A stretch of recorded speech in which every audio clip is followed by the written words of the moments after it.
Good evening. We're going to go ahead and call the Thursday, May 9th, 2024 City Council meeting to order.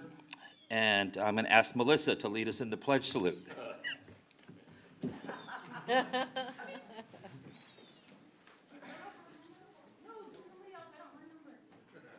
us to start. I pledge allegiance to the flag of the United States of America and to the republic for which it stands, one nation, under God, indivisible, with liberty and justice for all.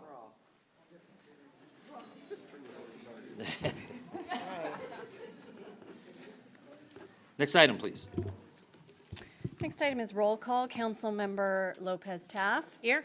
Councilmember Middleton. Here. Councilmember Schaefer. Here. Vice Mayor Karpinski Costa. Present. And Mayor Daniels. Here. Next item, please.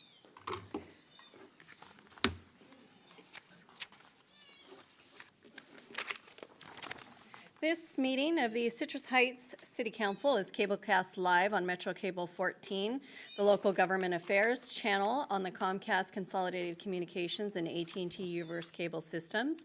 This meeting is closed captioned and live streamed at citrusheights.net. Tonight's meeting replays on Monday, May 13th at 9 a.m. on Channel 14. This meeting can also be viewed at the city's YouTube channel. Next item, please. Next item is approval of agenda. Okay, we're going to pull item number 7 for a later presentation sometime down the road, and pulling item 10B as no longer applicable. It's moot. And so, any other changes to the agenda? Hearing none, approval. I'll take a motion. Move approval. Second. It's been moved by Councilmember Schaefer, seconded by Councilmember Middleton. All those in favor? Aye. Opposed? Next item, please. Next item is presentation number 4, proclamation of the City of Citrus Heights proclaiming May 2024 as Building Safety Month. All right, thank you. I've asked Councilmember Lopez Taft to please present this proclamation. Thank you so much, Mayor. First, we'd like to invite Chief Building Officer Joe Cuff, Development Services Technician Susan McClendon, and a very special guest, Junior Building Inspector Sienna Hudak. I apologize for the mispronunciation. To the podium to accept the proclamation.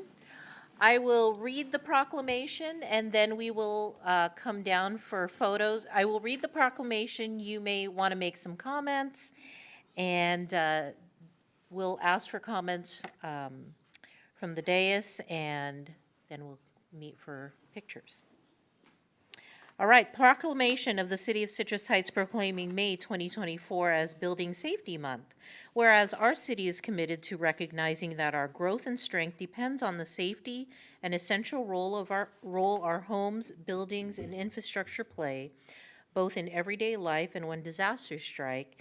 And whereas our confidence in the resilience of these buildings that make up our community is achieved through the devotion of vigilant guardians, building safety and fire prevention officials, architects, engineers, builders, tradespeople, design professionals, laborers, plumbers, and others in the construction industry who work year-round to ensure the safe construction of buildings. And whereas these guardians are dedicated members of the International Code Council, a nonprofit that brings together local, state, territorial, tribal, and federal officials who are experts in the built environment to create and implement the highest quality codes to protect us in the buildings where we live, learn, work, and play. And whereas these modern building codes include safeguards to protect the public from hazards such as hurricanes, snowstorms, tornadoes, wildland fires, floods, and earthquakes, and whereas Building Safety Month is sponsored by the International Code Council to remind the public about the critical role of our community's largely unknown protectors of public safety, our code officials, who assure us of safe, sustainable, and affordable buildings that are essential to our prosperity. And whereas Mission Possible, the theme for Building Safety Month 2024, encourages all of us to raise awareness about building safety on a personal, local, and global scale. And whereas each year in observance of Building Safety Month, people all over the world are asked to consider the commitment to improve building safety, resilience, and economic investment at home and in the community, and to acknowledge an essential service provided to all of us by local and state building departments, fire prevention bureaus, and federal agencies in protecting lives and property. Now therefore be it resolved that the City Council of the City of Citrus Heights does hereby proclaim the month of May 2024 as Building Safety Month. All right. Would you like to say a few words? I don't know what else we could say. Just to say thank you to the City Council for recognizing Building Safety Month. It's a nationwide celebration of building safety, and we do appreciate the council taking time to appreciate it. Thank you. And can you introduce our young star here? This is our junior inspector, Sienna. She's our ambassador this year, and she's been going around letting everybody know the benefits of building safety this month. Excellent. Anything you want to say, Sienna? I'm glad that I'm here, and it's nice to meet everyone. Excellent. Good. Okay, we're going to come down and take a picture, okay?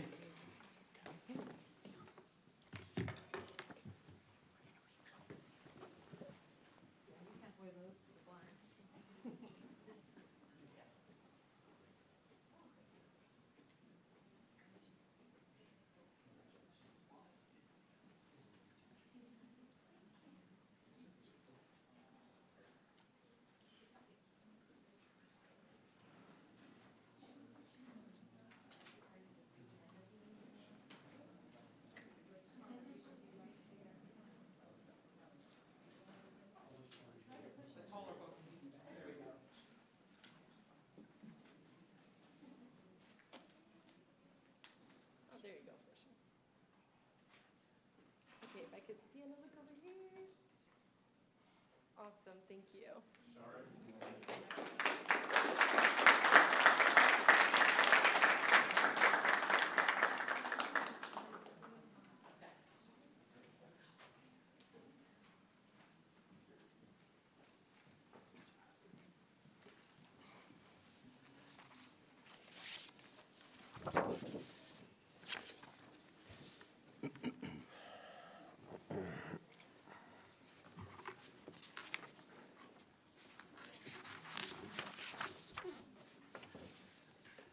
Next item, please. Our next item is presentation number 5, a proclamation of the City of Citrus Heights proclaiming May 12th through 18th, 2024 as National Police Week. Okay, I'd like to invite up our amazing, incredible Citrus Heights Police Chief, Alexander Turcotte, to the podium to say a few words and accept a proclamation on behalf of the Citrus Heights Police Department. All right, here we go. Proclamation of the City of Citrus Heights proclaiming May 12th to 18th, 2024 as National Police Week. Whereas in 1962, President Kennedy proclaimed May 15th as National Peace Officers Memorial Day, and the calendar week in which May 15th falls as National Police Week. Established by a joint resolution of Congress in 1962, National Police Week pays special recognition to those law enforcement officers who have lost their lives in the line of duty for the safety and protection of others. And whereas from the beginning of this nation, law enforcement officers have played a vital role in safeguarding the rights and freedoms which are guaranteed by the Constitution and in protecting the lives and property of our citizens. And whereas policing in the United States is a noble profession of tremendous responsibilities, perilous challenges, and great importance to American society, the actions of any one police professional in any instant can change lives and influence individuals in impactful ways. And whereas it is important that our citizens know and understand the challenges, duties, and responsibilities of their police department and the necessity for working together with them in maintaining law and order. And whereas it is fitting and proper that we express our gratitude for the dedicated service and courageous deeds of law enforcement officers and for the contributions they have made to the security and well-being of all of our people. And now therefore be it resolved that the City Council of Citrus Heights, California, does hereby proclaim May 12th through May 18th, 2024 as National Police Week and encourages all citizens to join in commemorating law enforcement officers, past and present, who, by their faithful and loyal devotion to their responsibilities and their invaluable contributions in upholding justice, enforcing the rule of law, and protecting the innocent, have established for themselves an enviable and enduring reputation for preserving the rights and security of all citizens. Thank you very much.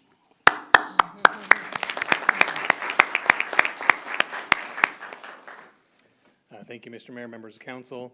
Alex Turcott, your chief of police. Just want to say, this community of Citrus Heights is probably by far one of the best and most supportive communities in the state of California, frankly, for their law enforcement. Yeah, it's a two-way street. Our folks work tirelessly to try to make quality of life and life safety a number one priority to the town, help make it the vibrant, safe place that we all enjoy. During Police Week, we take time to pause and realize that this is a serious job that we have. And, unfortunately, this morning ban's not just for Police Week. We literally have lost folks recently, and we wear it way too much. Been to way too many funerals, but for my staff, we ask that they take time to pause and remember the seriousness of their job and be there for each other and be there for the community. So thank you so much for recognizing them, and know that we're here to serve. We're here to stand in that line, and we appreciate the support. So thank you. Thank you, Chief. Just go ahead and stay there. We're going to do the picture thing. I will just say that thank you from our bottom of our hearts, totally. Without our police officers, we have nothing. Without safety, you have nothing. And again, don't forget, this is the week where you pay tribute to those that gave their life. And so don't forget that. Tell your kids about this. Make sure you go home and tell your kids about why this is an important week, okay? All right, thanks. Amen.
Next item, please. Next item is presentation number 6, a proclamation of the City of Citrus Heights proclaiming May 19th through 25th, 2024 as National Public Works Week. Okay, I've asked Councilmember Middleton to present this proclamation, please. Thank you, Mayor. I would like to invite General Services Director Regina Cave to the podium and her team. Please come on up. And I will read this proclamation, and then we'll allow you some time to say some great words about all the great work you're doing. Oh, wow, it's a huge department. Jeez. I have an entourage All right. today.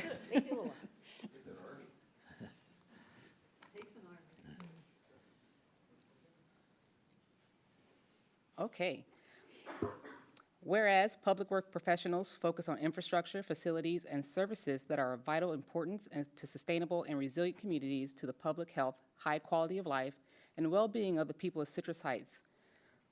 These infrastructure, facilities, and services could not be provided without the dedicated efforts of public work professionals who are engineers, managers, and employees at all levels of government and the private sector, who are responsible for rebuilding, improving, maintaining, and protecting our nation's transportation, water supply, water treatment, and solid waste systems, public buildings, parks, and other structures and facilities essential to our citizens. Geez, guys, you do a lot. It is in the interest of public interest for the residents, businesses, and civic leaders and youth of Citrus Heights to gain knowledge of and to maintain an ongoing interest and understanding of the importance of public works and public works programs in our community and throughout the region. And the year 2024 marks the 64th annual National Public Works Week, sponsored by the American Public Works Association and Canadian Public Works Association.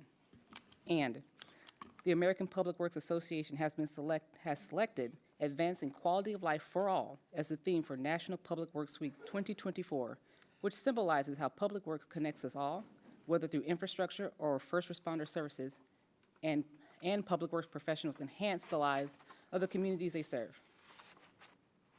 Now, therefore it be resolved that the City of Citrus Heights does hereby designate the week, May 19th through the 25th, 2024, as National Public Works Week, and urges all citizens to join with representatives of the American Public Works Association and government agencies in activities, events, and ceremonies designed to pay tribute to our public works professionals, engineers, managers, and employees, and to recognize the substantial contributions they make to protecting our national health, safety, and quality of life.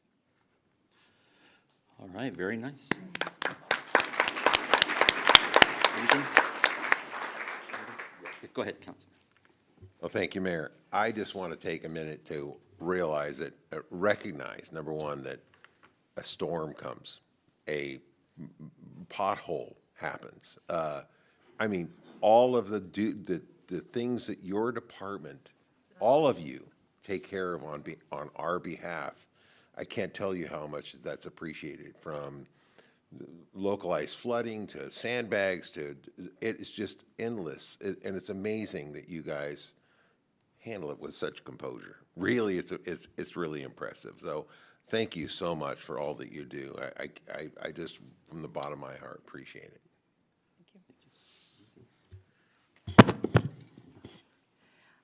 As I look across everybody, I go, there's Mary, garbage, there's Regina, my streets, and I see our engineer and our maintenance guys, and I'm thinking, God, you guys do a lot, and how wonderful. And I do love my bot dots on Mariposa.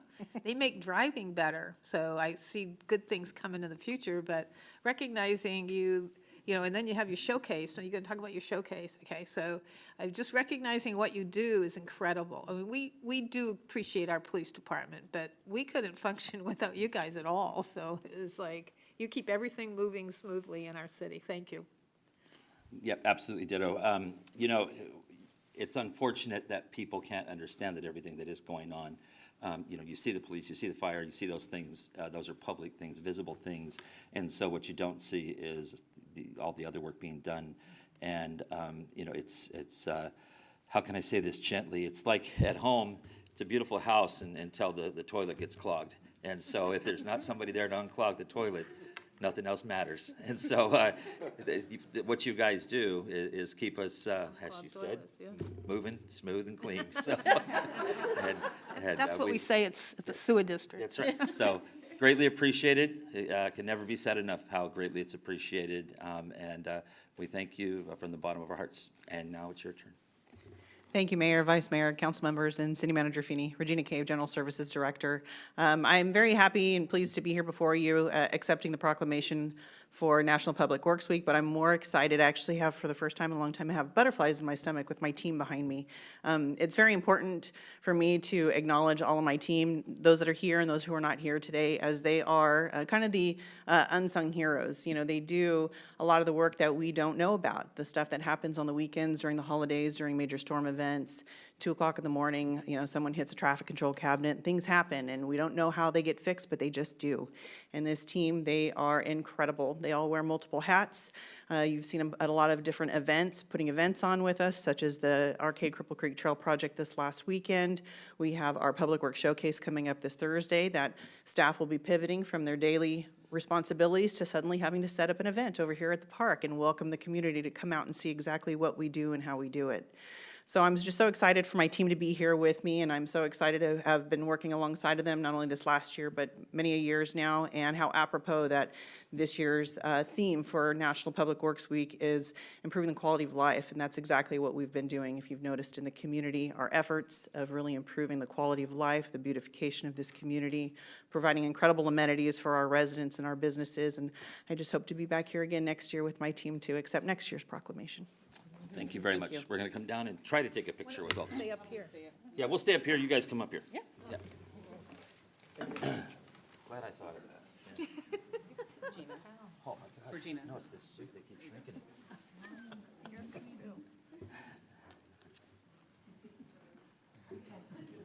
Feels so tiny. Nope, you guys are good. Just stay smiling. Thank you. 5'2".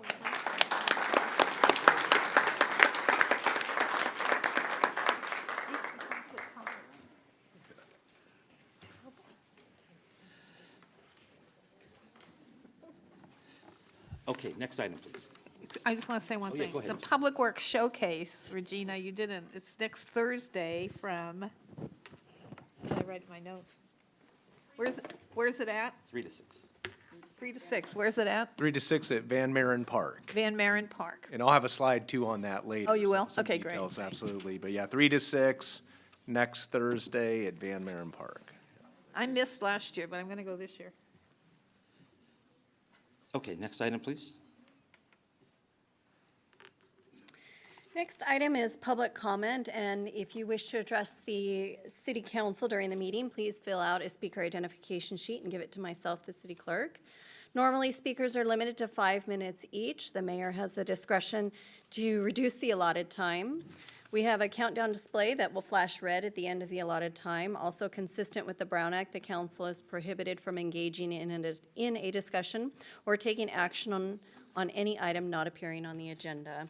And Mayor, I just wanted to note a couple of speakers' sheets to read for items 9 and 10, and I'll read those as we get to those items. Okay, very good.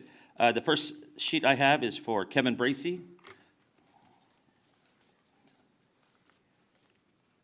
Hello. Kevin, are you related to Val? Say it again. Are you related to Val? Val Bracy. V-A-L? Val Bracy? No, but I hear about a lot of Bracy's Okay. in West Sac and all the different good areas. Go ahead, sir. My name is Kevin Bracy. I was born and raised in Citrus Heights. So this is home for me. I live in Elk Grove now, but I was born and raised in Citrus Heights. And I'm a motivational speaker. I like to call myself a motivational entertainer. I'm almost guaranteed that everybody that's in this room, if you have kids, if you have nieces and nephews, if you have grandkids, I can almost guarantee they've been in one of my assemblies before. So I'm having an event, a local event on May 18th.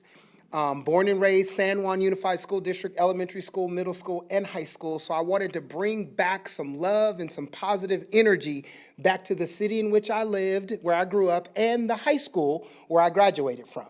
And it's called a positivity party. It's called Kevin Bracy's Greatness Talk Positivity Party, where I have a passion to teach our young people, TK through 6th grade, the importance of building themselves up with words. Greatness talk is when we use words to build ourselves up, when we use words to speak kindly towards ourselves, when we use words to encourage ourselves, when we use words to encourage others, to build others up, and to speak kindly towards others. So 250 to 280 times a year, I am in elementary schools around the city of Citrus Heights and Sacramento and everywhere, talking to our young people about greatness talk. But on May 18th, there's a positivity party taking place from 2 p.m. to 3:15. So if there's anybody in here who has grandkids, who has nieces and nephews, who have children that are TK through 6th grade, come out. It's going to be a lot of fun. It's going to be positive energy. My goal is for May 18th to be the most positive hour and 15 minutes of 2024. Now, but it's all for a cause. And it's a fundraiser. And the cause is called It Takes Guts. We have a son.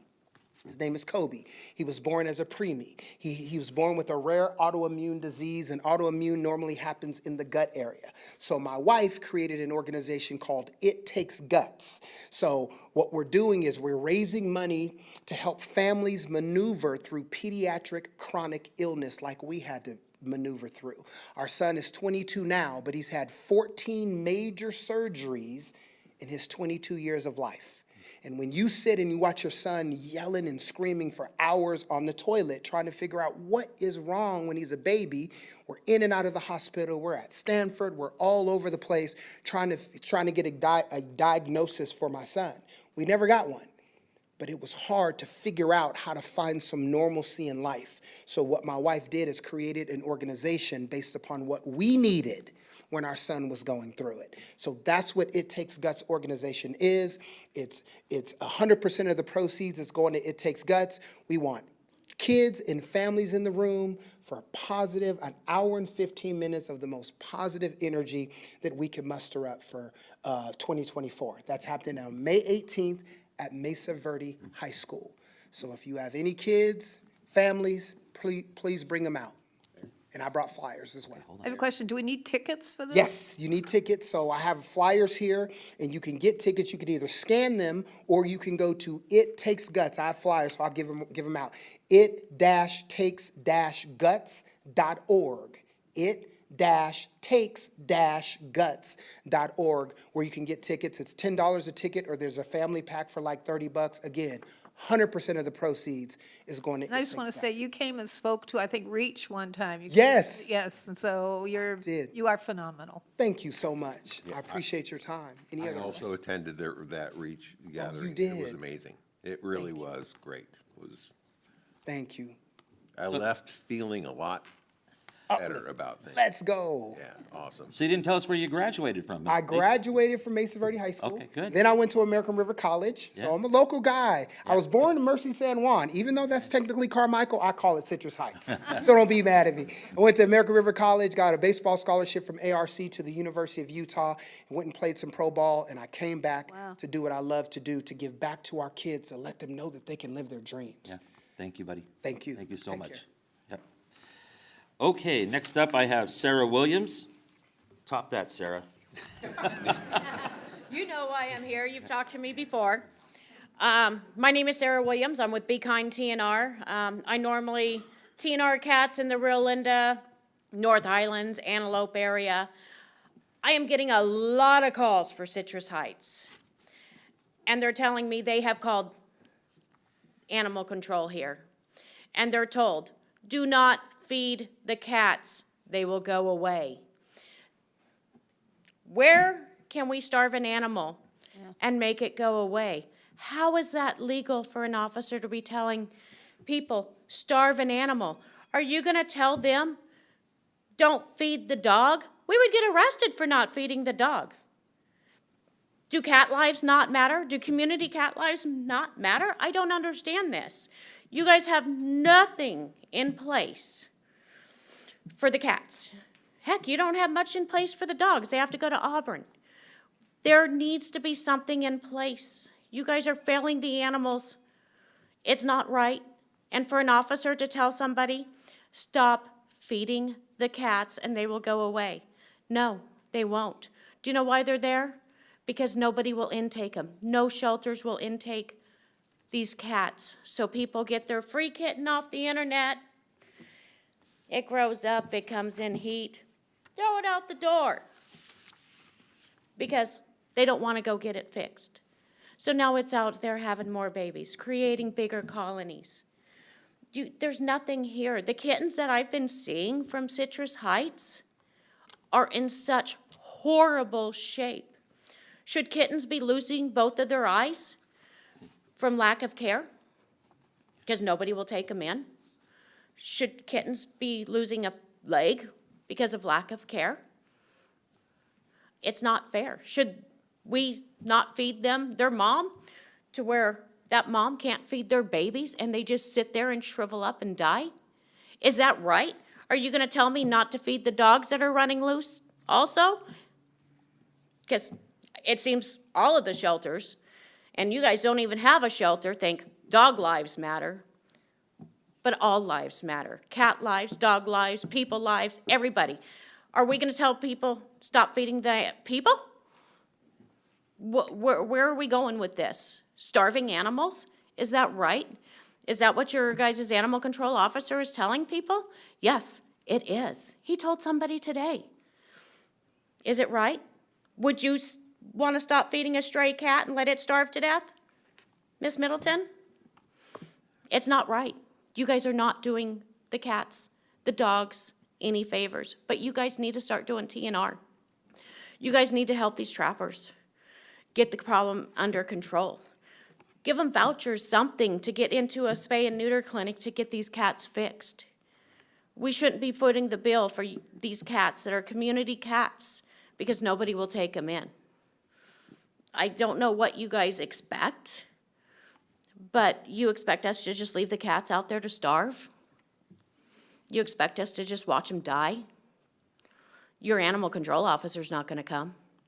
And if he does come, they're going to tell us, don't feed them, they'll go away. You know what? It doesn't work because another shelter left 53 cats for 19 days. I went in and trapped all those 53 cats. There was nobody feeding them. They were all sick. They were all starving. We put 10 of them down. They were in such horrific condition. Do you guys really want to be known as the city that's letting all the animals die? Cat lives matter, and you guys need to step it up. You need to figure out how you're gonna fix this problem. You need to get some TNR, and you guys need to figure out how you guys are gonna intake all these kittens. We can't do it. I'm a small rescue. I run out of my house. I have friends that are doing it out of their house without a 501(c). It's not fair that we're doing all of the city's intakes because they can't take them. Kitten Central's already full, and they're taking tons of kittens from Citrus Heights. Where are these kittens supposed to go? Are we supposed to just leave them out there to die? That's how it seems. We're supposed to just leave them out there to die because nobody's going to help. None of the official places want to help, and that is sad. Cat lives matter. Have a great day. Thank you, Sarah. We're not allowed to do a back and forth, as you know, because it's not on the agenda, but I appreciate your comments, and I can just say in general, we're moving in the right direction. We hear you, and we're moving in the right direction. Sandra, okay. Sandra Decker.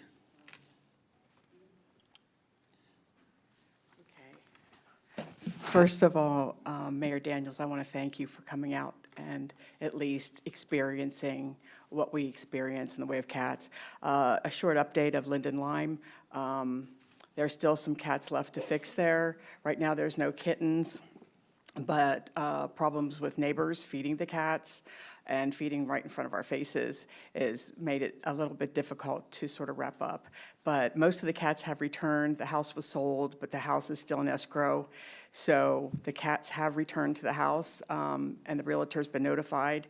And Eleanor next door is feeding the cats, but she's feeding the cats because Michelle Lee and I are giving her the food, which is costing us about $300 a month or so to give her the food. They're not her cats, and they would starve otherwise. Michelle and I were out on Guinevere. I think that's going to be the new hotbed location, if you guys are looking at locations. We fixed cats, and we picked up a litter of kittens, only to find that many of the neighbors have cats and kittens. And the last count, I think there is at least 4 litters that need picked up. And this is one of the things that you can get appointments and you can do whatever at Placer County or whatever. That place is not too good. But anyways, you got to find a place for these litters of kittens. Animal outreach is full. Everybody's full. I mean, I have them in my house. I have them in my living room. Michelle has them in every room in her house. Sarah has them in every room in her house. And what do you do with them? I mean, you can only do so much. So you need a place.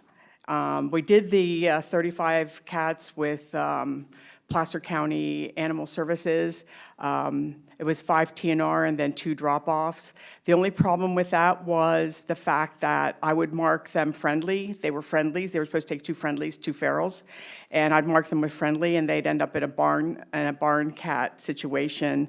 Luckily, we found out about it, and we were able to retrieve one of those cats that was very friendly out of their barn cat program. So I think that their answer to everything is just throw it in a barn and be done with it. So I'm not really too sure that that's a good choice. To sort of update you a little bit on what Sarah was saying, got this email from the lady over in Guinevere, and this is from Becca at Citrus Heights Animal Control. We spoke for about 15 minutes a few minutes ago. Very nice lady. She'll be speaking with her supervisor for some direction about our cat problem. Again, this is one of the ones that has like multiple litters and cats to be fixed. I informed her I was working with Michelle, explained our request is for assistance from them. They don't have traps. They can't help with TNR appointments. They can't help with kittens to get them fed, treated, and or adopted. They only assist with ill, deceased animals. I explained that some of us are willing to assist in the feeding and care once the cats are returned, but we cannot help the cat problem without the city's help. Some of the neighbors move and leave their domestic cats behind. That's a common occurrence. Neighbors get mad about the cats on their property. That's true. This is the most important part, though. Update. Received a call back from Officer Hernandez. We have heard that this has been talked about before, so this is the first time we saw it in writing. We had a lengthy conversation. We agreed we have a cat problem. His bottom line was, don't feed the cats. Wrong. If you don't feed feral cats, they are going to get sick and they're going to die. And that's the end of it. I am sick of going out every night. My husband and I feed 17 colonies, 100 feral cats, to try to keep them healthy and to keep those colonies down. You stop feeding, and then you can't keep track. The trappers cannot even keep track of what cats are fixed and what are not, because we feed them in one location. That's how we count them. That's how we know what's fixed and what's not fixed. But now you have animal services saying, don't feed the cats. We have heard this before. This is the first time that I saw it in writing. Okay. He says, he did say that he can loan out traps if they have any that come available, but they don't have any funding. They have no resources for a vet or a doctor to fix the cats. They had 35 appointments in Placer County. They went fast. Those were for Linden Lime. Those weren't open to everybody. He asked again why I'm feeding the cats. I explained why. He said he supports TNR. Obviously he doesn't, because he doesn't even want the cats fed. However, asked why I'm feeding the cats. That's all he wanted to know from her, was why she was feeding the cats. Well, you have to feed them to keep track of them. I tell people that all the time when I'm feeding cats at night, and they'll say, why do you feed the cats? I said, because I can keep track of them. I know every cat in my colonies, every single cat. Can you? Sandra, I need you to wrap up your comments, okay? Okay, well, that's my comments. Okay. I think that we need some funding from Citrus Heights for food, so that Eleanor can get some food and some of these people can get these cats fed. They're not their cats. They're Citrus Heights community cats. Thank you very much. Thank you. Melissa Hayden?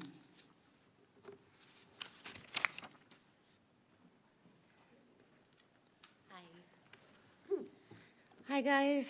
I've been working with a lot of you and gone out with Jana, Tim, Brett. I love that you went out to TNR. Would love to meet with you two as well at some point if you guys would like to get in communication. So I'm working with Animal Services. I actually just took a call from Tiffany. What we are looking for is, I'm going to tell you right off the bat, is Elk Grove is destroying us. They are taking up 60 spots at ASN a month. And that's Auburn. Why is Elk Grove going to Auburn and we don't get that opportunity?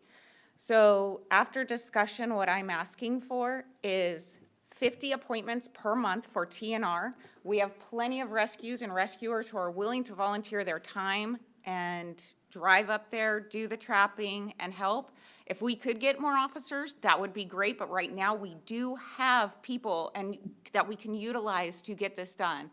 If we do that, we're asking for $5,500 a month from City Council to get that in budget so we can get vouchers and hand them out so that we can at least have 50 appointments per month for TNR.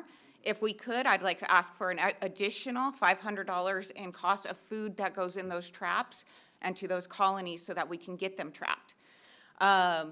We have been working on the dog situation. We've been really great about getting the tags. I'm trying to get more chip events. That's something we definitely need to get. We don't have enough officers to get more chip events. I know that's really big. We have them. We can do them. I've been researching into that. Other counties have used fire departments to do a little event at the fire department. Just different things. Maybe we can try to look outside the box to get those chips into dogs and make it easier to get these dogs returned back home and faster and keep them out of the shelter. And so far, everything's been working. I know it takes time, so those are my requests. $5,500 for vouchers, $500 for food. If that's possible from City Council, I'd really appreciate that. That would help clean up our streets. I have no problem helping getting those out and doing that. We did the 20 TNRs at Linden Lime, the 8 keepers. It went fairly well with PCAS, but I think if we can get 50 from ASN, it might be a little bit better. Try to get with Elk Grove, beat Elk Grove a little bit, be competitive here. And I know throwing money at a problem doesn't sound like an answer, but sometimes when we are so in a pandemic we have a baby kitten here that was rescued on the way here. That's, I mean, we didn't mean to bring an animal here. That's not our intentions to disturb the meeting. But it happens because we're constantly rescuing. I did 3 dogs this morning. You don't get time or answers on that. So we're here to help the city. We're here to help the community. We have plenty of volunteers. We would like to get animal control involved. I've even talked to them about volunteering to work, trap one night like Brett, and see what TNR really is, so that they have an idea where they can make a schedule that works, because TNR isn't done midday usually. It's usually done at night. That's when the cats come out, that's when it's quiet, and I think that would really help our community. So that's what I'm requesting. That's what would work for animal services and get us going. Thank you, Melissa. You're welcome. Thank you so much. Okay, a couple of public comments to read. Those are for items 9 and 10, and Okay. I'll read those at that time. Okay, next item, please. Next item is comments by council members and regional board updates. Councilmember Middleton. Thank you, Mayor. I want to start off by saying Happy Asian Pacific Islander Heritage Month. This is for a time for us to reflect on the great impact that our API community has had in the Sacramento region and the state of California. And I've attended several events, including one that was at the Papa headquarters to kick off API Heritage Month, and just to talk about these things. It's really important that we remember the things that all individuals in our community have done to help our communities grow. I also attended the Arcade Cripple Creek grand opening on the 5th, Cinco de Mayo, so I missed out on my tacos, but I was out. I did a 2-mile walk with Councilmember Lopez Taft, which was very much enjoyable. We got our steps in that day. I think we got like 12, almost 12,000 steps on the little. It was a lot. A lot of steps. It was a lot for us. We were kind of like, all right, not something you would want to do after dinner, like with your kids, but maybe a little portion of it. We're going to incorporate that into our routine. I encourage you all to go out there and explore. It was really nice. You could see the butterfly trails and all types of little creeks and things, and there are also little activities along the way for you to kind of look and spot for. So please check it out. I know a lot of work went into making that happen with SMUD and with the county and with Orangeville Parks. It's a really great partnership that we actually got to see to the finish line. And this morning at 7 a.m., I was out there doing the great job of our community by attending the Cal Chamber Summit Breakfast, where we listened about what local businesses are going throughout the state of California. It was really impactful. We got to hear the governor speak, but more importantly, I got to talk to business owners throughout the Sacramento region about what's going on and how can we help. The biggest conversation was around, of course, retail theft and what we need to do to kind of fix that. And those are my comments. Thank you very much, Councilmember Lopez Taft. All right, yes, thank you, AAPI month. I really appreciate your acknowledging that. At the end of the month, last month, on April 26th, I attended District Attorney Tin Ho's Citizen Award Ceremony. Always very interesting, the different things that we get invited to as elected officials, and this was a very, very touching ceremony where the district attorney and staff acknowledge the heroic efforts of citizens, regular people, who go out of their way to help save and change someone's life. And so he had several hero stories that were awarded by his assistant DAs, and not a dry eye in the room. It was a very, very good event.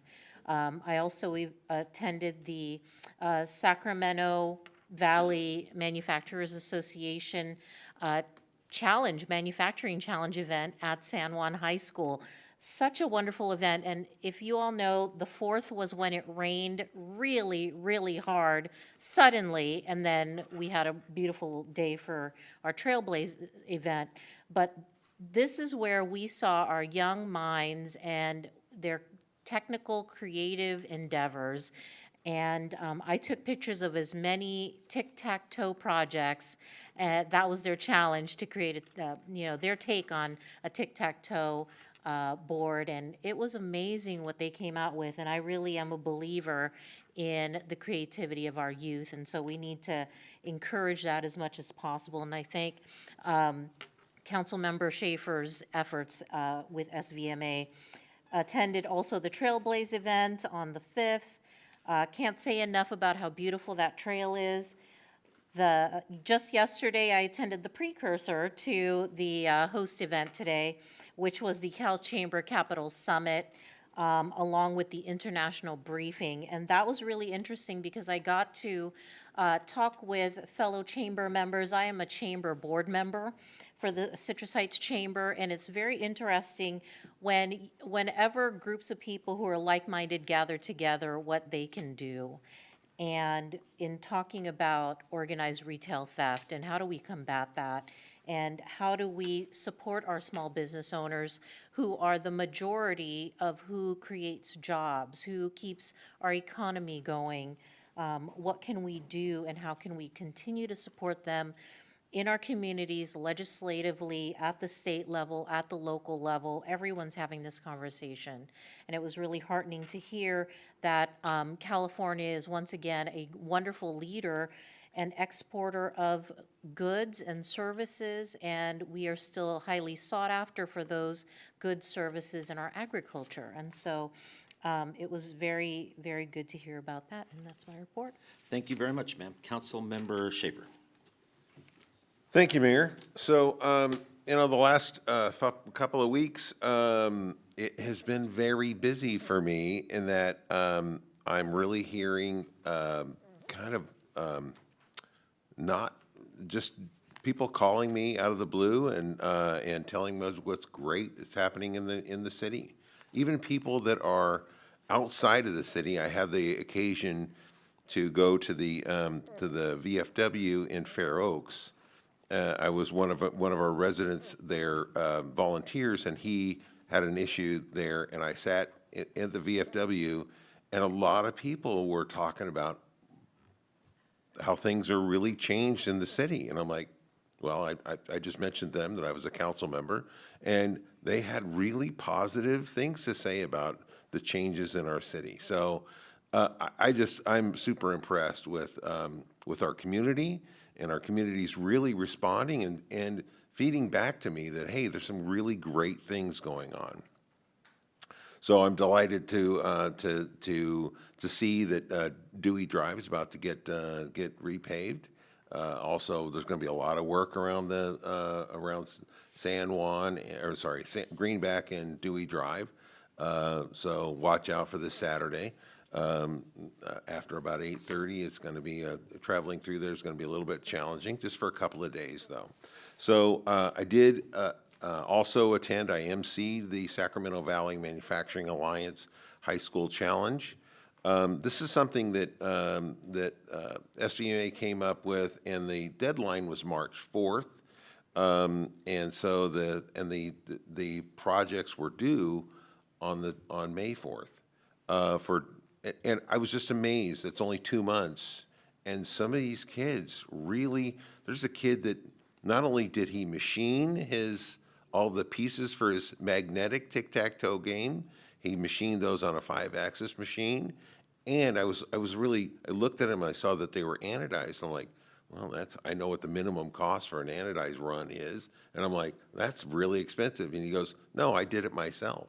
He actually mixed all the acids and put the electrodes in and really I was just blown away that this kid figured out how to anodize different colors for his pieces. So, and it was just amazing to me, all these young minds. It was for a very simple thing, a tic-tac-toe game. They did it vertically, they did it electronically, they did it a travel game where you simply rotate a disc inside between two pieces of wood. It was really impressive. And we had, there were a total of 60 students that were enrolled over 19 schools, going from Colfax down to South Sacramento, out to Lincoln, and up to Placerville. So Citrus Heights was really central to all those schools. We had 17 students that actually showed up on that day. Unfortunately, it was raining and we had some issues getting into the building, but nonetheless, it was a great success. I'm really glad that not everybody showed up, because had everybody showed up, we'd have been in big trouble. We wouldn't have had the space to accommodate everyone. So very exciting thing, seeing these young people Some of them are, I would say, probably half of them were seniors, but there was a ninth grader that did an electronic tic-tac-toe game, was just amazing. So it was really a fun thing, so I look forward. This is our first year, by the way, first year that we did this, so I'm really excited about what next year is going to look like. So I also, on the next day, I attended the Arcade Cripple Creek Trail opening, which was fantastic. We had lots of officials there. I happened to be walking with Manuel Perez, our representative on the San Juan Unified School Board. Some really good things going on the school board level, and I'm glad to see his representation is really fantastic there. He is so tuned in to many of the things that even the district administration was unaware of. So very good there. So with that, I'm going to go ahead and move on with the meeting here. All right, next up, Vice Mayor Karpinski-Costa. Geez, I didn't do half the things you did. I did go to the Cripple Creek Trail. It was good. It was well represented. There was a lot of people there, and it was very, very organized. Then husband you walk from Tempo Park to C Park, and so he walked it, and I drove it. And then, anyway, that's a great trail, and so I can't wait to get my Costomobile, and I'm going to take my Costomobile over there. I went to the sewer meeting yesterday morning, and just a couple things happened at the sewer. July 1, you will see an increase on your sewer bill. They had a meeting here a few months back about any questions you might have had about that notice that came in. Everybody got a notice about the rate increase, and 3 people from Citrus Heights came to that meeting. So those 3 know why the rates are going up, and if you have any questions. But they do have lifeline assistance if you are of lower income, certain income limitations. You can get help with your sewer bill. The big thing is, I don't know if you know the buffer land, so you have your sewage treatment plant in Elk Grove, and then around the sewage treatment plant is a huge acreage of what they call buffer lands, because it buffers the treatment plant from residential use. And in those buffer lands live thousands of species of things, animals, birds, whatever. And so once a year, they allow the public to come to the buffer lands and march around, and they have all kinds of great activities, folk music.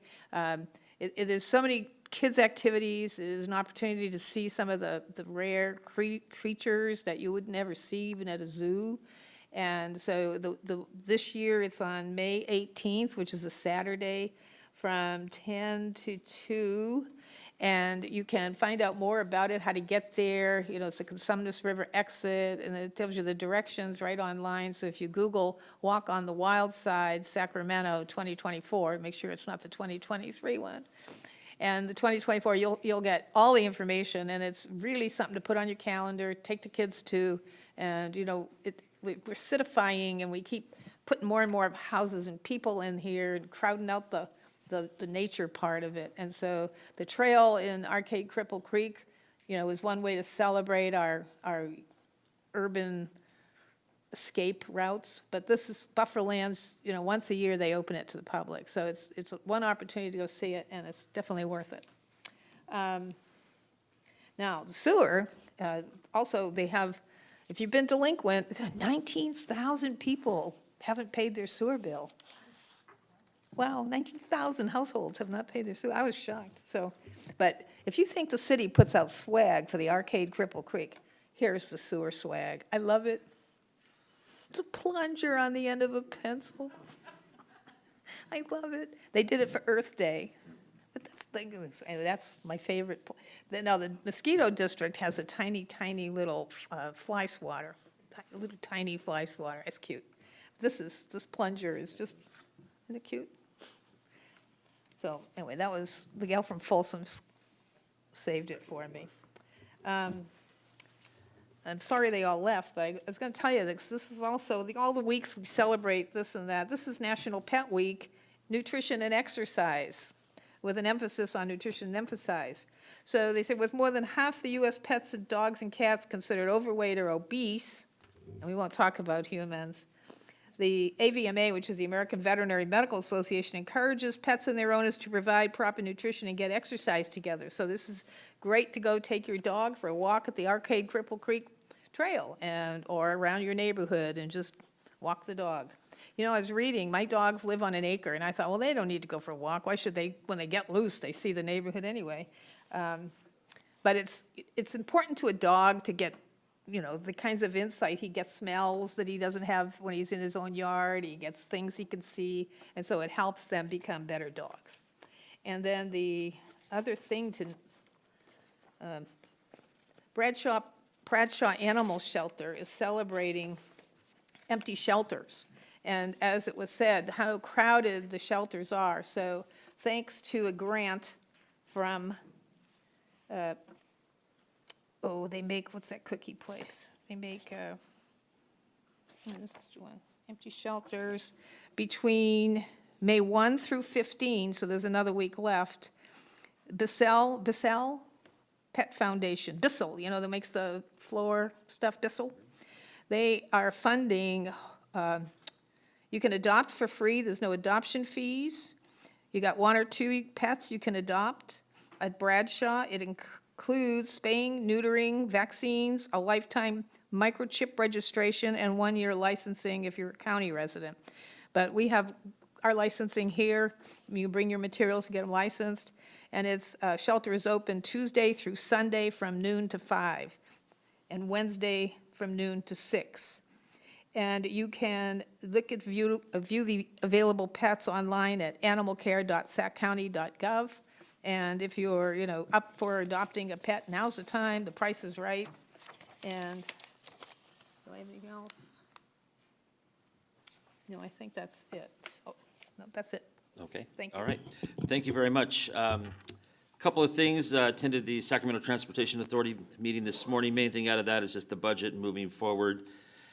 I also attended today the Sunrise Marketplace Board meeting. And for those that don't know, the Sunrise Marketplace is the 1 mile, approximately 1 square mile area that around the Sunrise Mall area and all the businesses that are there. Just good things out of that. Again, nothing specific to report. Mondays with the mayor, I want to publicly thank the First Lady of Citrus Heights, my wife, who stood in for me on Monday for Mondays with the mayor. I can't believe she had that much courage to do it, so I want to publicly thank her and all of that. Attended the Capitol Corridor Joint Powers Authority meeting a little while back. Budget stuff again, it's that time of the year. Out of that, mainly the main thing, it's nice, ridership is up, fare recovery is up from COVID days. And so the Amtrak train that goes between here and the Bay Area is continuing to get better and better. And I think once they add they're adding a 3rd rail for the Roseville stop, which will increase that, it'll be even better. Attended with my other council members the Sacramento Valley Manufacturing Association Challenge, which was quite remarkable, as they have mentioned. And the thing that I got out of it was it's amazing. You can put a challenge on so many different people who can come up with so many different ideas. Just remarkable, the variation of ideas. Also did the Arcade Cripple Creek Trail kickoff, and get out there and do it. Just have a good time, get out and walk, take your dog, take your bike, take your kid, all that fun stuff. Let me see, for the future, we've got the chamber lunch coming up on Tuesday. If you're a business, and even if you're not, I highly recommend attending the chamber lunch. The Citrus Heights Chamber of Commerce lunch on Tuesday, the 14th at 11:30, right here in City Hall. Right? Community Center. I don't know why I do that every month. Community Center. And then we've got Brews in the Burbs coming up on the 18th, Saturday the 18th. And that's up at the Sunrise Mall area. A lot of fun, a lot of brews, and a lot of music, and that starts at 5 p.m. And then I just want to remind people that starting in July, our meetings will be switching to Wednesdays with the first meeting in July. And then please don't forget, Sunday is Mother's Day.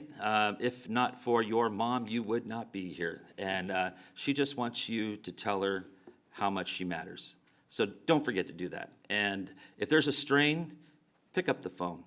Pick up the phone and tell your mom you love her.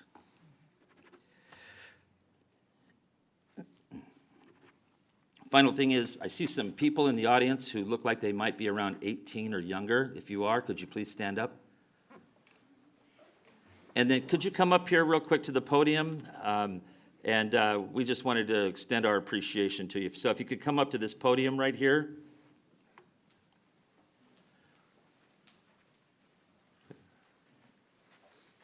And tell us who you are, where you're from, and why you're here. Owen Wacker from Bella Vista High School, as we all are.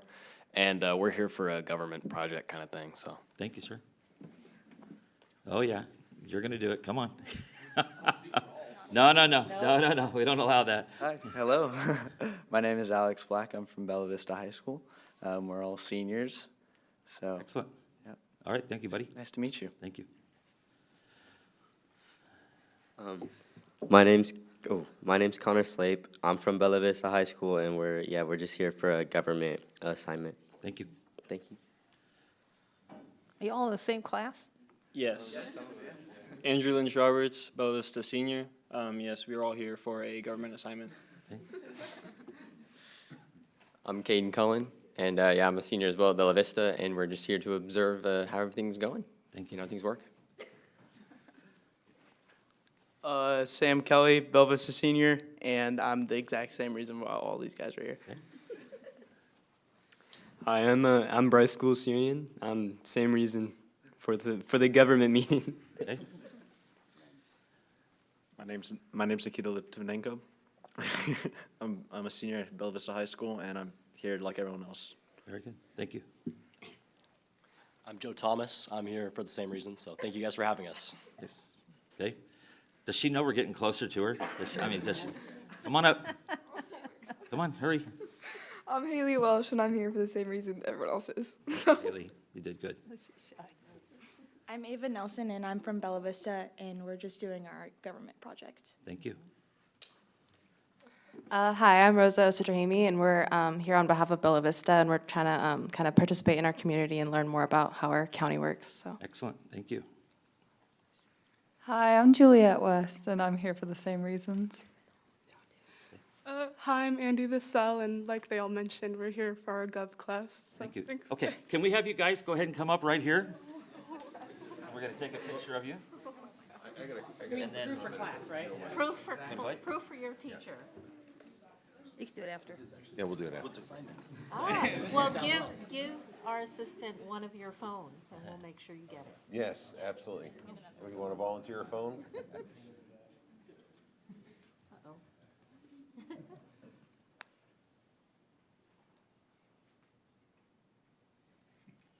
All right. Yeah, that's right. There's one. It's our future right here. Oh, one more. Here we go. Evidence. That's right. Thank you guys very much. Not quite. Thank you. Yeah. Don't go back to your seats yet. Oh, hold on, don't go back Put yet. your phone on. Put your thing on. Okay, so can anybody here explain to me what the council, how our council and our government, you've been watching this, what do we do? I know who it is. Absolutely. Yep, I would have said too. Well, a lot of our natural disaster damage is resolved by the city council, and a lot of our resource teams are kind of gathered by the city council to fix our roads. And I've noticed it. I notice a pothole after a storm, and next week and it's full. It's a lot of the work that you guys do is it doesn't go unnoticed. So Show of hands, how many live in Citrus Heights? Ooh. Come on, get them up. Oh, we did. Okay. All right. You do good. One more real quick.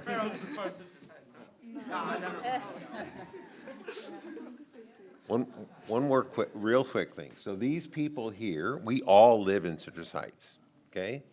The city employees, the city manager we kind of set policy, and the city manager is responsible for implementing the policy that we set. That's how this works. So the city, so we're we are here to represent you, because we all live in Citrus Heights. So same thing if you live in the county, you have a board of supervisors. Their board of supervisors serves the same function that we do. So, there you go, quick lesson. Okay, and you're all on live TV, so don't forget that. And it'll replay at another date if you want to see. Check it out on YouTube. It's gonna be awesome. Thank you very much. Now go sit down. And you don't have to stay for the whole meeting, okay? But we hope you do. And that's it. Next item, please. Next item is consent calendar, item 8. Does anybody wish to pull the only item on the consent calendar? Hearing none, we'll go ahead and approve. You're funny. Any motions? Move approval. Okay, it's been moved by Councilmember Middleton and seconded by Councilmember Schaefer. All those in favor? Aye. Aye. Opposed? Passed. Next item, please. Next item is regular calendar, item number 9. The subject is Auburn Boulevard Complete Streets Project, Phase 2. There are 4 resolutions for city council consideration. The first is authorizing the city manager to execute an agreement with George Reed for the Auburn Boulevard Complete Streets Phase 2 rebid project.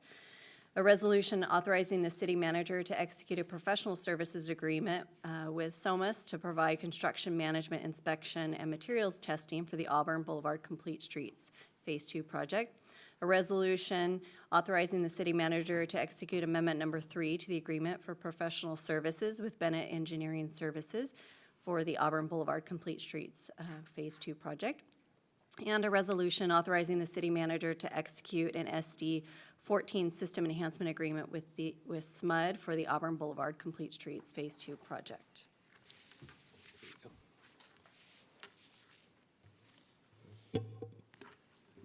Good evening, Mayor, Vice Mayor, Council members. I'm Leslie Bloomquist, City Engineer with the General Services Department.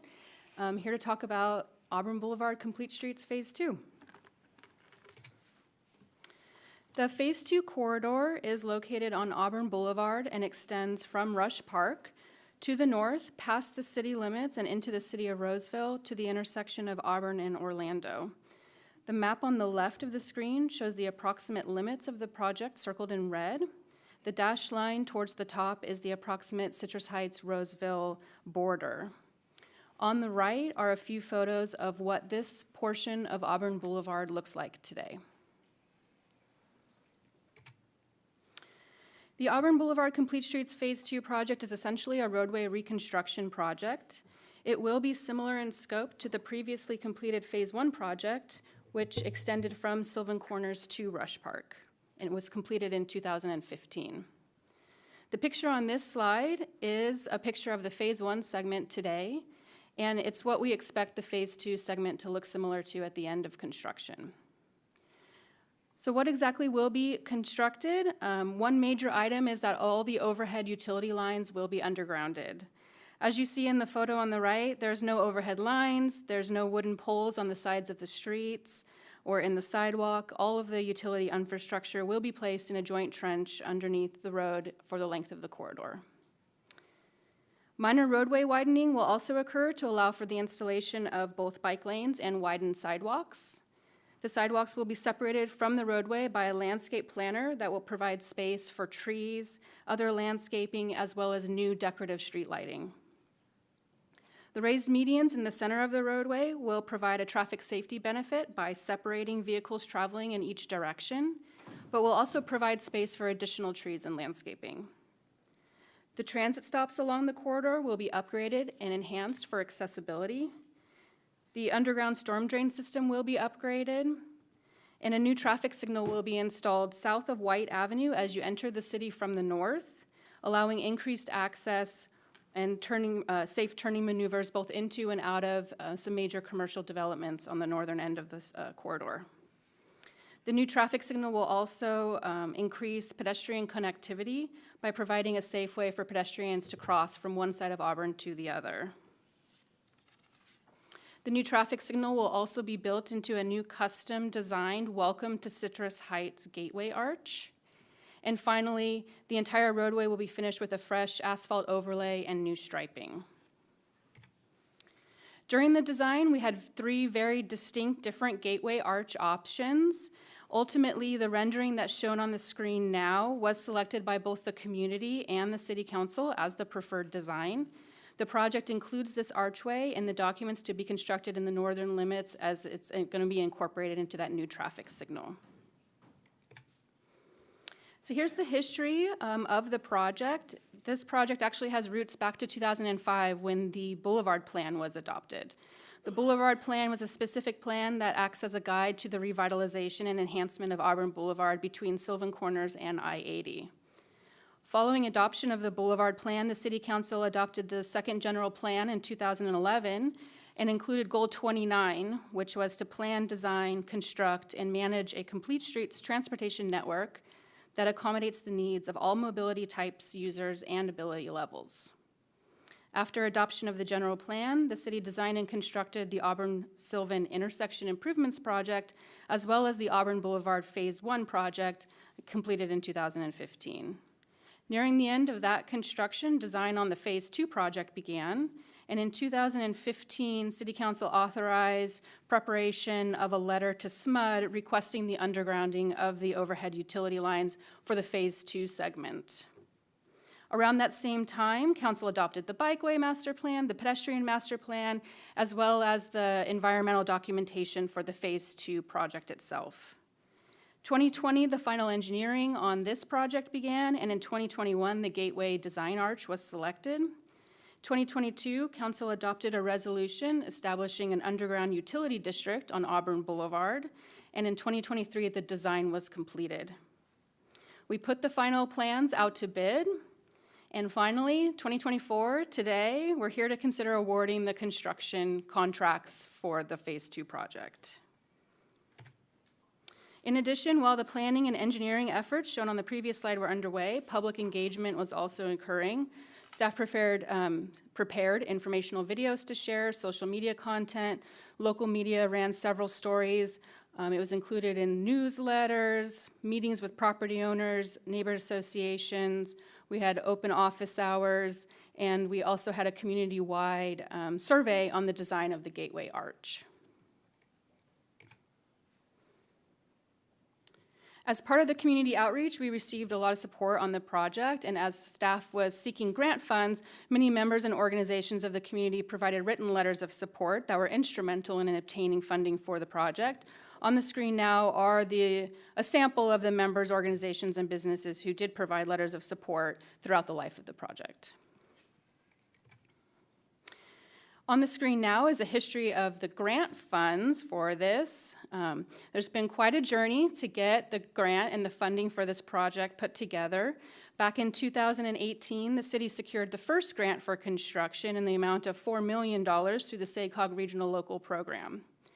In 2019, staff was successful in obtaining both a $2.86 million Placer-Sacramento Gateway Corridor grant and another $1.512 million in an active transportation program grant. In 2021, another $9 million was obtained through the SACOG Regional Funding Program. And lastly, again in 2023, the city was successful in obtaining another $8.6 million through the SACOG funding round. So all in all, nearly $26 million in grant funds have been secured for the construction of the Phase 2 project. But it doesn't stop there. Back in 2005, the SMUD board adopted their Strategic Directive Number 14, or SD14, which recognizes that the relocation and undergrounding of electrical lines is desirable to communities for many reasons, primarily aesthetics, economic vitality, safety, and accessibility. Each year, they set aside some funding through their SD14 program to underground electrical lines. Since the City Council authorized the letter of intent, which was sent to SMUD back at that time, staff has been working with the district on the design of this project. Through SD14, SMUD will be contributing another $1.365 million towards the construction of this project to cover a portion of the undergrounding and the joint trench installation. In addition, they'll be performing some work with their own forces, and that value is estimated at just under $1.5 million for both time and materials to actually physically move the lines into the new joint trench. This project was originally bid back in late 2023. However, the original cost came in excessively high, nearly $9 million over the engineer's estimate. And on February 8th, City Council, you rejected all the bids and you directed staff to rebid the project.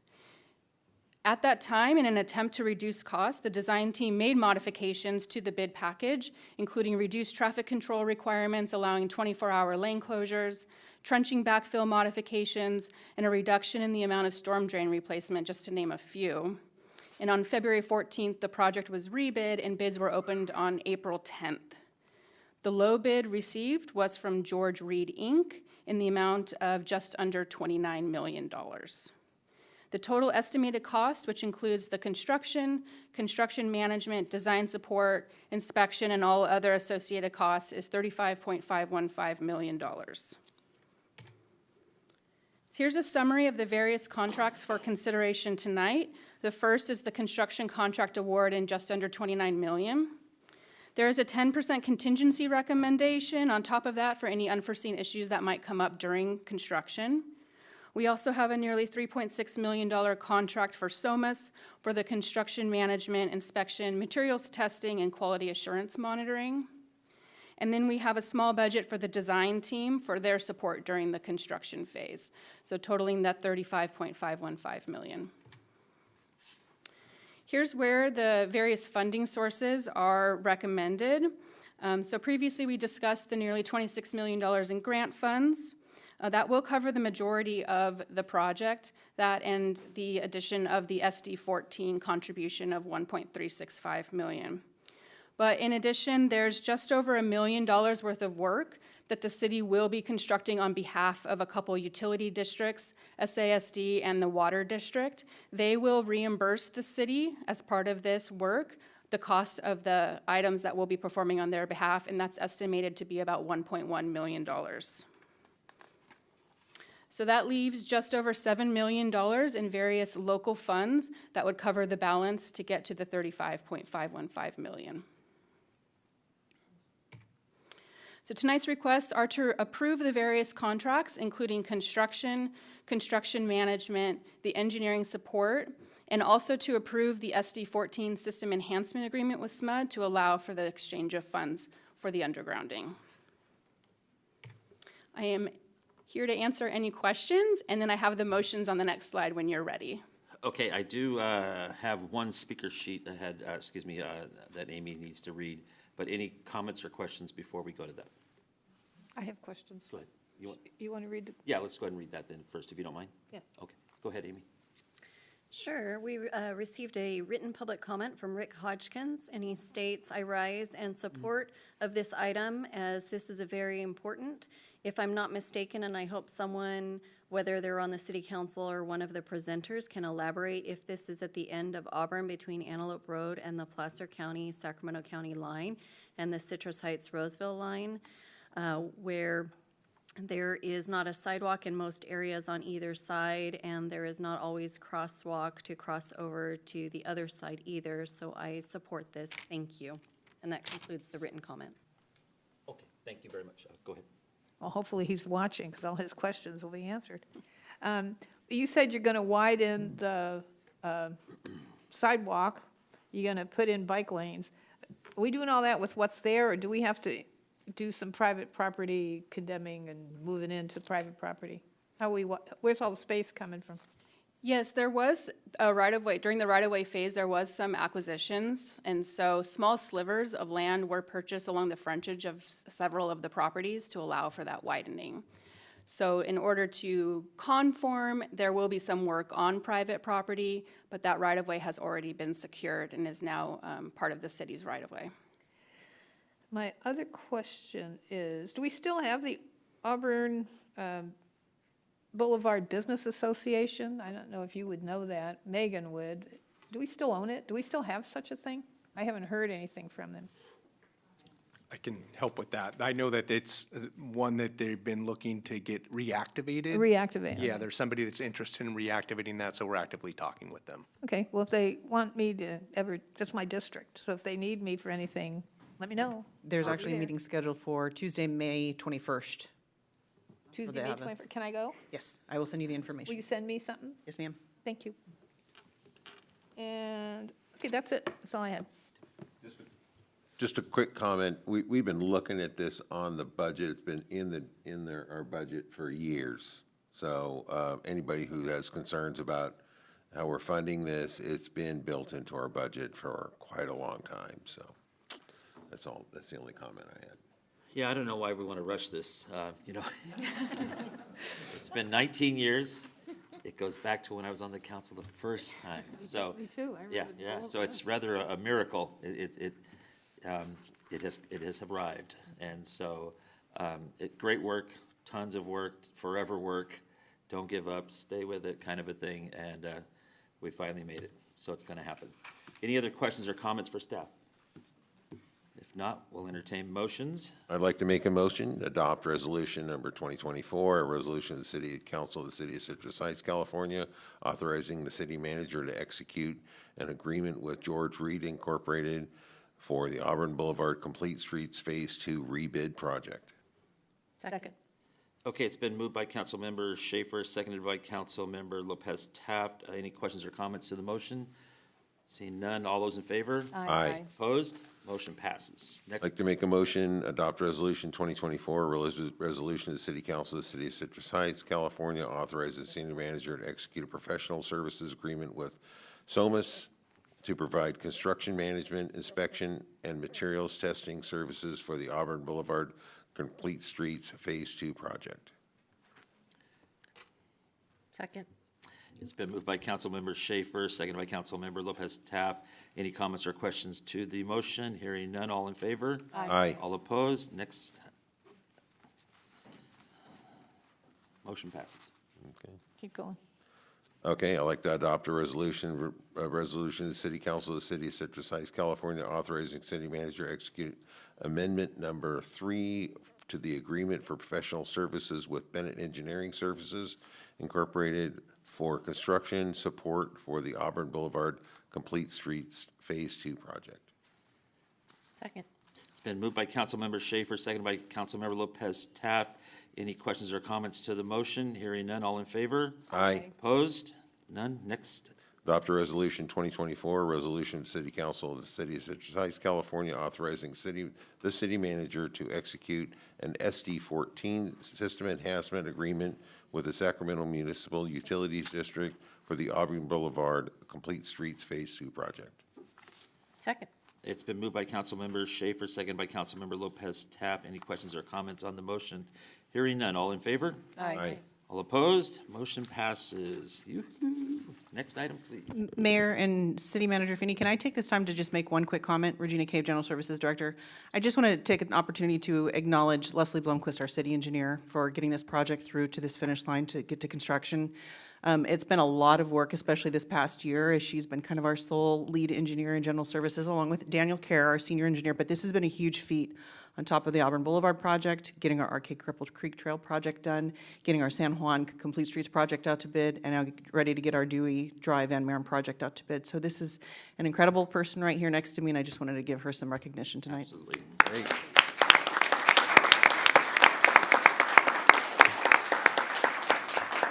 Are you saying we need a new engineer to help her out?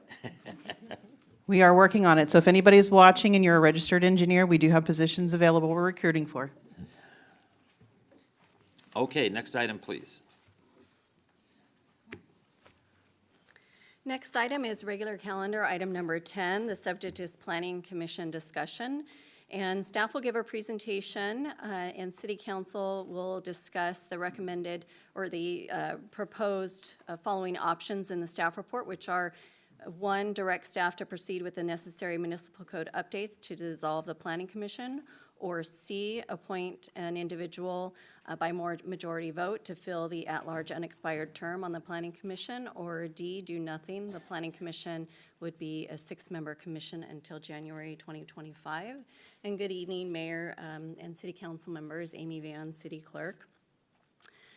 So the Planning Commission has been around for a long time, shortly after the city's incorporation in 1997, and they were established pursuant to Government Code 65100, which basically states that the City Council shall, by ordinance, assign the functions of the planning agency to a planning department, 1 or more planning commissions, administrative bodies or hearing officers, the legislative body itself, or any combination thereof. Presently, our Planning Commission is comprised of 7 members, 5 regular members that are appointed by individual council members, and then 2 at-large members. The Planning Commission holds hearings and communicates with stakeholders, residents, staff, and council members pertaining to land use decisions. They review use permits, design review permits, subdivision maps. They also review and make recommendations to the City Council related to general plans, specific plans, and the zoning code. Additionally, we do have one at-large vacancy on the Planning Commission. The term is ending December 2023, so that is up for City Council consideration. So the discussion items for the City Council are the first to discuss whether to proceed with necessary municipal code updates to dissolve the Planning Commission, consider appointing an individual to fill the at-large vacancy, or do nothing, and the Planning Commission would be a 6-member commission until January 2025. The city did receive 13 applications. 2 applicants have requested to withdraw their application at this time. And I do have a spreadsheet with the list of the applicants that the council at that time can consider, and I will note nominations for the at-large when the City Council considers that. Can you repeat that, Amy, how you're going to do that? I have a spreadsheet, and I would ask that at that time, when the City Council considers the at-large appointment, I'll take 2 nominations and I'll just tally up at the end, and then if there's any nominations from the City Council based on what the tally results in for that at-large position. Can you clarify, do nothing would leave 6 or leave 5? It would leave 5 members. It says 6 on the thing. It'll leave 6. Why was 6? There's 5 now. If a do nothing is, it'd be 5. Well, we currently only have 1 vacancy at this time. I know the staff report said that we had 2, but that has So since changed since the. Max left, and I thought Remick resigned. No? Not at he this has time. Did that change? He has not resigned. Oh. Well, that was the last thing we got in the mail. I thought he did. Did you? No? I'm the last to know anything. And forgive me, I know you explained it twice now. I just want to make sure it's clear in my mind. If we decide to appoint an individual, what would be the process again? So the spreadsheet will have each of the council members' names with all of the applicants. Okay. And so each council member would just nominate their top two applicants. And then it would tally up to see, based on each council member's 2 nominations, if 1 or more has 3 or more. And if there are ties, how do we break those ties? That's up to the council if someone wants to suggest and make a nomination to appoint somebody. Okay. Thank you very much. Thank you. With Casey, that. what are you doing over there? I was going to suggest arm wrestling to settle the type. Okay, and is that it? Yes, with that, I'm happy to answer any questions, and I Okay. have Any the. comments or questions for Amy on this side? And Mayor, as stated, I do have some written comments, and I understand you do have. And a I'm couple sorry, of yeah, public. before I go to those comments, any initial questions or comments for Amy? Okay, I'm going to go ahead and start calling some folks up. I want to call up my favorite former Neighborhood Association President, Kathy Morris.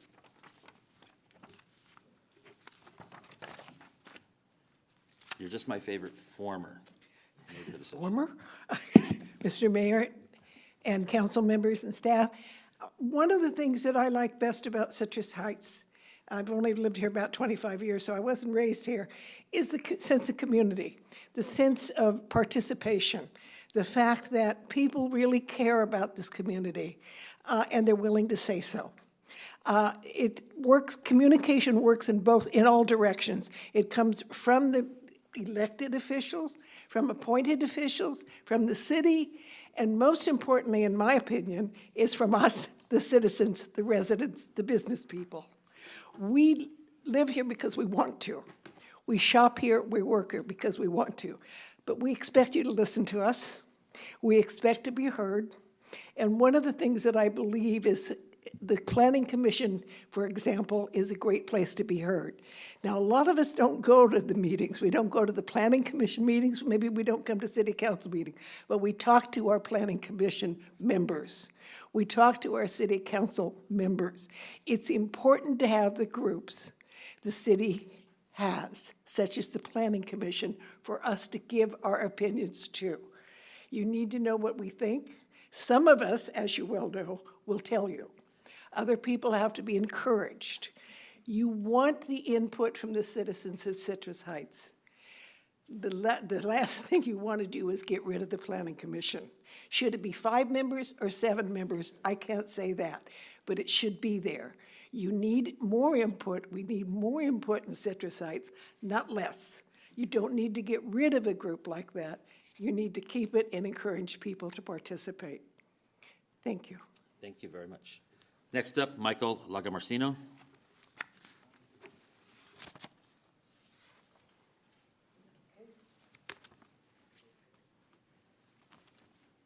Wow, how do I follow that? Good evening, members of the City Council. My name's Michael Lagomarsino, and tonight I wish to correct the record of a statement made on the agenda for tonight's meeting and recently in the Citrus Heights Sentinel. I did not serve for 8 years on the Planning Commission. I was sworn in on December 13th, 2013 for a term of 2 years. In January of 2015, I was picked to serve for another 2 years, starting in January 14th, 2015. The last meeting of the Planning Commission I served on at that time was January the 11th of 2017. On June 28th, I was sworn in again to fill the remaining term of Christy DeSille, who resigned. Mr. Jeff Slowey asked me to serve her remaining term. Therefore, I had a break of approximately 6 months, not continuous. I enjoyed my time on the commission and learned a lot about land use planning. Only 2 members of the current City Council know what it's like to serve on the Planning Commission and what it entails. Let's talk about what 2 members of the council want you to think about tonight, because they were the ones that wanted to bring it up. I don't know why they want to dissolve the Planning Commission. I haven't heard anything why they do. I don't know. They haven't stated their reason. We've heard about how hard you work during your statements of what you did during the following 2 weeks. Now you want to add more work to your duty, more work to your duties. The Planning Commission does not just review and recommend proposed city ordinances, amendments to the general plan, the annual capital improvement program plan, or other issues related to the consistency with the general plan. They also hold hearings and a public forum. This includes use permits, design review permits, subdivision maps, and not to mention EIRs. How many of you spent a lot of time reading EIRs? It takes quite a bit of time. The decisions they make are not necessarily forwarded to the City Council for action. But there is one time when the decision they make is heard by the City Council besides the recommendations, and that is the appeal process. If you decide to get rid of the Plan Commission, how are you going to handle the appeal process? Ask Dr. Jana. She made an appeal one time to the City Council on a decision that we made that she didn't agree with. Do you really have the extra time to study the material to make an informed decision? Once again, we have all heard about how much time you give to the job being on the City Council. Tonight, I'm asking you to consider item 4, do nothing. The Planning Commission will do fine with the 6-member commission until January 2025. The commission holds on an average of only 8.3 meetings a year for the last 6 years. And I'm withdrawing my name for consideration at that time. Thank you for your time tonight. Thank you, sir, very much. Next up, Janie Ricketts. And as Janie's coming up, I want to mention that I met Janie at a Mondays with the Mayor, and Yes. thank you so much for everything that you brought to that meeting. Well, I do appreciate our council a lot. I've been a property owner for the last 46 years in Citrus Heights, and I've really seen a lot of growth, a lot of maturity, and I like it. I'm troubled at the fact that all of a sudden, it appears that we want to get rid of our Planning Commission. I didn't see any discussion about why. And it just is problematic to me to do that. If I was a developer, I would be concerned that we don't have a planning commission. There's a buffer, just like the previous two speakers. The commission is a buffer to you guys, from the community to you. And it will give a lot more work for you. And I think that you really need the input from the citizens. And it's very important to know what we want. Whether we all agree, that's another story, but it is important that you know what and how we want to grow as a city. I think that's about it. But and perhaps I'd like to have more discussion off, this agenda, but how we got to the point where I think 2 weeks ago, it was brought up that we get rid of the planning commission. That's to me, a very serious position to take. Thank you all very much. Thank you. Next up, Tom Sheeler.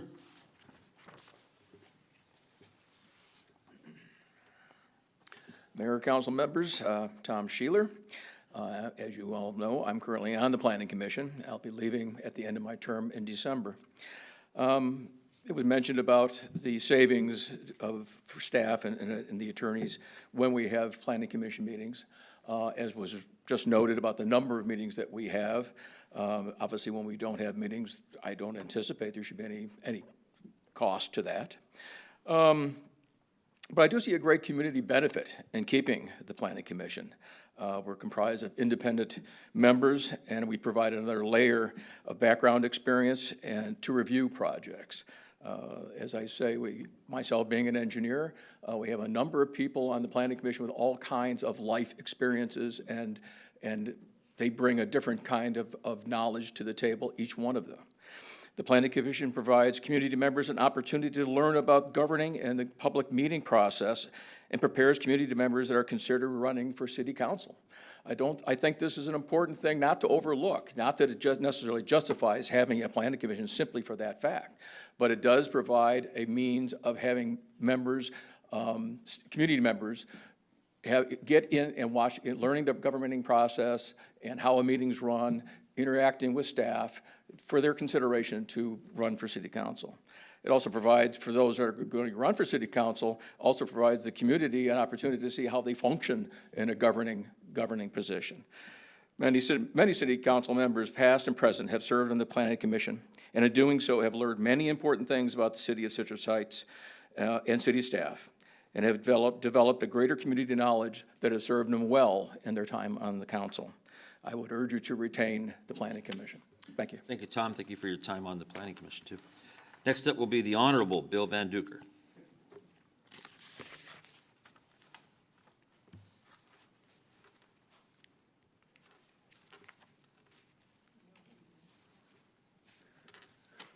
Good evening, Mayor Daniels and council members.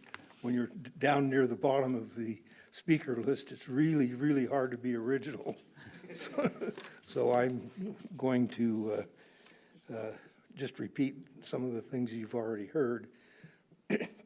I will preface this by saying a couple of you have talked about the importance of small businesses, and the Auburn Boulevard Complete Streets Phase 2 is certainly a small business enhancement project. I was the delegate from this region to the White House Conference on Small Business back in the 80s when President Reagan was in office. It was a life-changing experience in terms of exposure to the importance of small business to the community. I'm here to make a comment on the proposal to abolish the Planning Commission. First, a bit of background. I served 8 years on the City of Citrus Heights Planning Commission, and 4 years before that on the County Sacramento Project Planning Commission. At the county, we met every Monday night and the meetings were sometimes 4 hours in length. And I was chair for 2 of the 4 years at that time. As has already been said, and as you know, the Planning Commission has at least 2 roles. One is to give final approval to certain categories of projects. The other is to make recommendations to the City Council. On the recommendation side, the projects are heard and often refined at the Planning Commission level, and very often allow for the clearing up of misunderstandings on the part of neighbors before the project comes to the council. In both cases, the workload of the council is reduced and your agendas are shorter. I don't recall hearing any of you council members complain because you don't have enough work to do. And if you abolish the Planning Commission, your work will certainly increase. And as Tom and others have said, my other concern is that the Planning Commission serves as an incubator for possible city council candidates. 2 of the present council members previously served as planning commissioners, as have several previous council members and previous candidates for council. Development of leadership is always a challenging task. Just ask the Chamber of Commerce or anybody else that is looking for qualified candidates for the multiple positions that we vote on during elections. And seeing citizens on the Planning Commission gives residents a chance to see emerging leadership potential. When Sunrise Tomorrow begins to grow legs, the workload in the planning department will increase significantly, and having an active planning commission will benefit the entire city. I hope you vote to table the discussion on the abolishment of the Planning Commission. Thank you. Thank you, sir, very much. That's all the speaker sheets I have. Amy, do you have any? Mayor, we do have Andrew Saunders here, who actually is here in person tonight. He had filled out an online speaker card, so he can come up to speak at this time. Mayor Daniels, City Council members, originally I thought I was going to be applying for the Planning Commission. Now I figure I'm going to be a lobbyist lobbying for option number 2, which is consider appointing an individual to fill the at-large vacancy. I have been a homeowner in Citrus Heights since 2019. I came here after the fire in Paradise.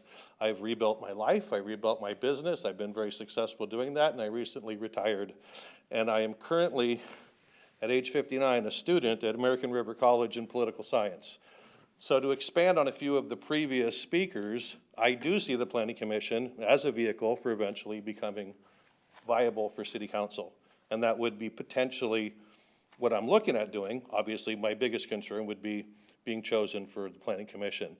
So I had quite a lot of things that I wanted to discuss about myself, sort of as an application for the job. But seeing as the job is not yet possibly available and you're still making a decision on that, I did have a second item that I wanted to discuss. And I had sent a letter into the City Council late last year about the Lincoln Highway project that I was working on. And I'm currently working with Regina Cave and Courtney Riddle, and we've been successful in working to get Lincoln Highway signs put along Auburn Boulevard at the 12-mile house, the 14-mile house, Sylvan Cemetery District, and we're looking hopefully to put this on the Gateway Arch. Also, I am a treasurer in the REACH area number 3, and at the last meeting, they gave a discussion about community murals that we're looking to do. So I am actually proposing a Lincoln Highway community mural also. So I'm looking to be more involved in the city, and I see the Planning Commission as a way to do that. Regardless of what your decisions are with the Planning Commission, I'm still working on these other items and look forward to being more involved in the city. And I have met Brett before. I've met Mary Jane at Assemblyman Josh Hoover's opening of his offices, and I've met Jana at a couple of REACH meetings previously. The other 2 I look forward to meeting at some point in the future. So hopefully number 2 is your choice. Thank you. Thank you, sir. Okay, no more speakers? I just have 2 written comments Go ahead. to read. The first one was submitted by Albert Fox, and he states, "I find it is necessary to comment on what I see as an ill-planned assault upon the freedom of the community to have input on important development within the city or changes in the various city codes and regulations. I serve the Planning Commission conducting hearings, major projects, and proposed rule changes, creeks and trails, medical office buildings, stones, freeway signage. Residents are more willing to speak at a PC Planning Commission hearing before commissioners than at a city council meeting. Talking with your neighbors is easier than a formal council meeting. The stated reasoning for less frequent meetings or the need or cost to have staff and attorneys present at meetings is not a legitimate cause for removing Planning Commission as a public forum. These commissions serve as a check and balance to public planning and land use. I urge you to once again stand and represent our residents, retain the Planning Commission, and fill the vacant positions. There are volunteers who serve from commitment to the community. And the next written comment is from Rick Hodgkins, and he states, I support option D, which, if my memory serves me right, that would be to keep the Planning Commission, which is very important as they help to oversee the Sunrise Tomorrow project. When I was just last at Sunrise Mall, I saw absolutely no movement. In fact, more restaurants have closed down over there. And as a side note, if we're going to attract more businesses to Citrus Heights, the mall would be the perfect place for them to be. Any case, I would say let's just keep the Planning Commission. Thank you. And that concludes the written comments. Okay, thank you very much. I just want to make a little bit of clarification. Some of the comments that I heard, the city council has not taken on an effort to eliminate the Planning Commission. A council member who, like any other council member, brought up the idea for discussion. A second council member agreed to bring that forward. It takes two council members to bring something forward. And that doesn't even mean necessarily that there's support or opposition to that idea. So I just want to be sure everybody understands. And then there was a comment about the lack of understanding on why and that kind of a thing. Well, the bottom line is we can't discuss that. We can't discuss that until tonight. The Brown Act prevents more than two of us getting together and discussing that and or discussing it during council meetings when it's not on the agenda. So that's the way it works. So there's not any anything hidden in the issue or anything like that. It's just sometimes government works in a weird way. And so that's where we are tonight. So we've heard from staff, we've heard from the public. Any comments, questions? Portia? Yeah, I just wanted to, one, say, Mayor Daniels, thank you for putting that in a much kinder tone than I would have done, because as planning commissioners, folks who are currently serving, who have previously served, we all know how this works. We have to do this in a public forum. And it's not that we're trying to take anything away or anything like that, but I think that just like you want to make sure, excuse me, that the community has a voice and there are checks and balances, the same thing with our colleagues, my colleagues on this council. I want to make sure that if there is something that's being brought up, there's an opportunity for it to be fully discussed. When now we know, one, how passionate you all are about being here, two, the dollar amount, which to me is negligible in this point, but also why the Planning Commission is so important. I know why it's important to me. I know why it's important to Tim Schaefer, and it's because of the education that it provides us when we're trying to make our communities better. So I want to say thank you for giving us grace to have this conversation in public in the way that's meant to be done, and that I know that when I made that motion to second to bring this here, it was just so that Dr. Kopinski-Koss could have her voice and be able to see why this is so important to our community. Thank you. Thank you very much. Go ahead. So I brought this up because, a couple of reasons. One, Rancho Cordova got rid of theirs one time. And they did fine until they decided to do a lot of development, but they have a lot of open space. So we're 99% built out. There's hardly any projects left for the Planning Commission to have a final decision on. Decisions like the mall or Sylvan Corners or the Pumpkin Farm or anything is going to end up coming to City Council in the end. So I made a list, all right? So in the last 2.5 years, I got to get my glasses on. The Planning Commission could have had 51 scheduled meetings. I only went from January of 22 through March of 24. January 26, 2022 to this last March 24. There were 51 could have been scheduled. 36 times there was no meeting because there was no items. In case you're not aware, our wonderful legislators have passed so many bills that they've made our planning commission redundant for most projects. Now developers don't even need permission from the city. Correct me if I'm wrong, this is true. And you can now just do a project and you can put residential and commercial zones without zoning changes. And so it's getting, and then ADUs don't come to anybody else except planning department or building department, and they give you the plans now. It's almost as though we don't do anything. This is not the planning commission that you served on, Mr. Van Duker. I was on the planning commission. We had Costco, we had Walmart, we had the SBA building when I was there. This is not what we're doing anymore. And those are done, the big ones are done, and what's left is handled by state law. So what was left was 36 no meetings. One meeting was canceled because there was no quorum. So they have 14 real meetings in over 2 years. So 14 meetings that actually had items on the agenda. And of those 14 meetings, there were 28 items. And of those 28 items, 11 of them were items just informational. This is our zoning code, this is an update, here's SB 9 rules, here's this and that. So that was 11. And one report, that was a report on something. They had 6 use permits or design review permits. There were 6 in 2.5 years. And those are just generally adopted at staff recommendation. One thing to keep in mind is we have a terrific staff, and I'm not saying that's not true. And they do a lot of work to get to get to the Planning Commission. And so it's all done for you. In fact, Commissioner Flowers said one time, she asked the following, she says, it seems like a straightforward project. What is the reason it came before the commission?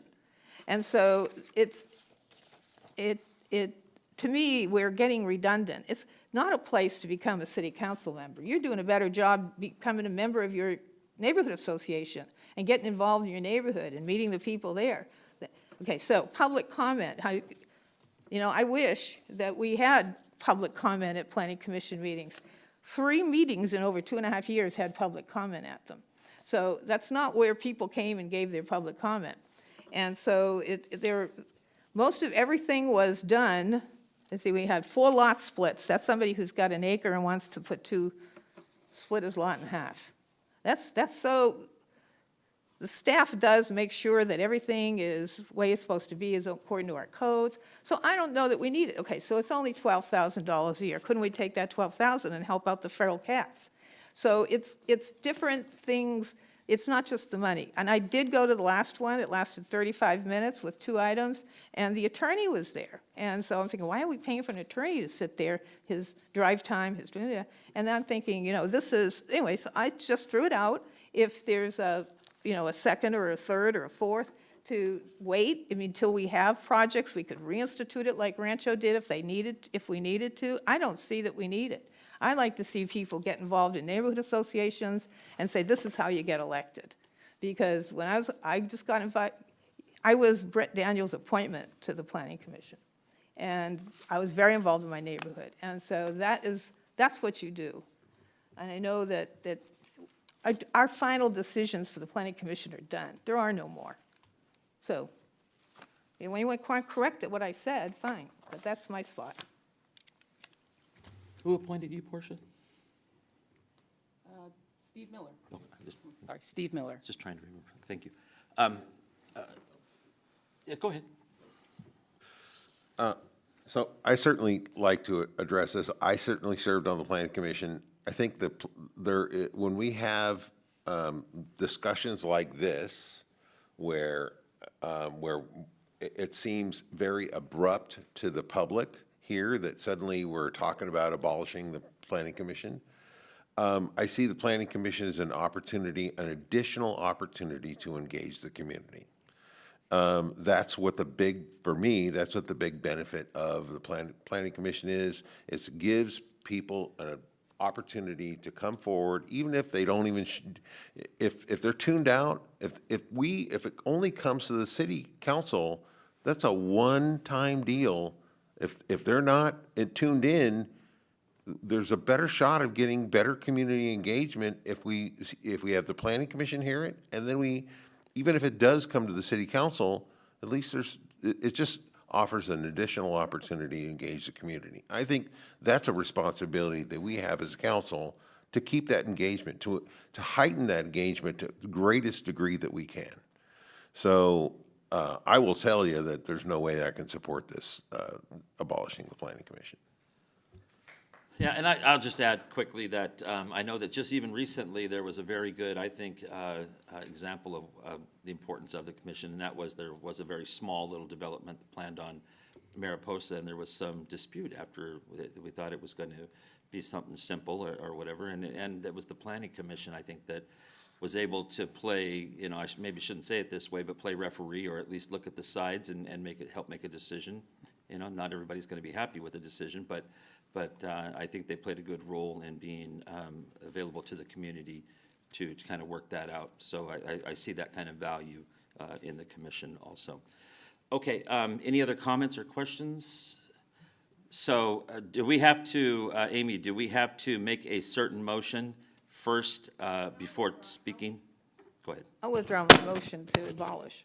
Okay, so do we need to make a motion if we want to put somebody on there, just make a motion in general without mentioning any names to move forward, or how would we do that? Well, to assist the city council, I can provide a list of the applicants, and I can put that up on the screen now to show the city council if you're at that point, if you would like to look at the We have to applicants. decide between 2 and 3, or, yeah, it's 2 and 3. And if further discussion is warranted between the options that are presented here, but I can show you a list of applicants if you'd like to consider those. Does everyone feel like they're ready to make a decision if we go with option D? Yeah? So, you I've said been- if we go with option D? Oh, sorry, C. Look at y'all, you got me confused now, Jesus. C. Option So, C. I'd like to nominate. So, first can we'll we make the do that? motion.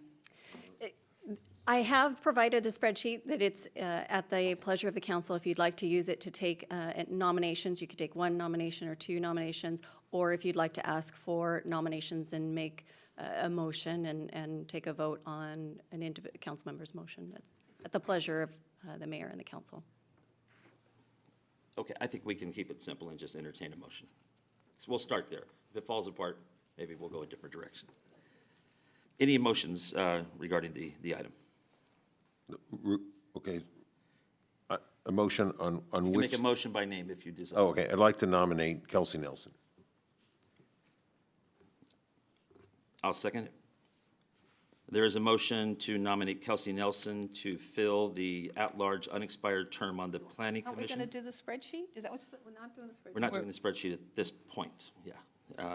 So there is a motion to appoint, made by Councilmember Schaefer, seconded by the mayor, to appoint Kelsey Nelson to fill the at-large unexpired term on the Planning Commission. Any comments or questions to the motion? Do a roll call vote, please. Councilmember Lopez Taff, Yes. Councilmember Middleton, No.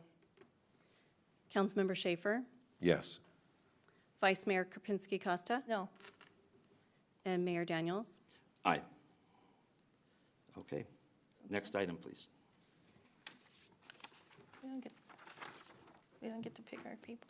Next item is department reports, and there are none. Next item is city manager items.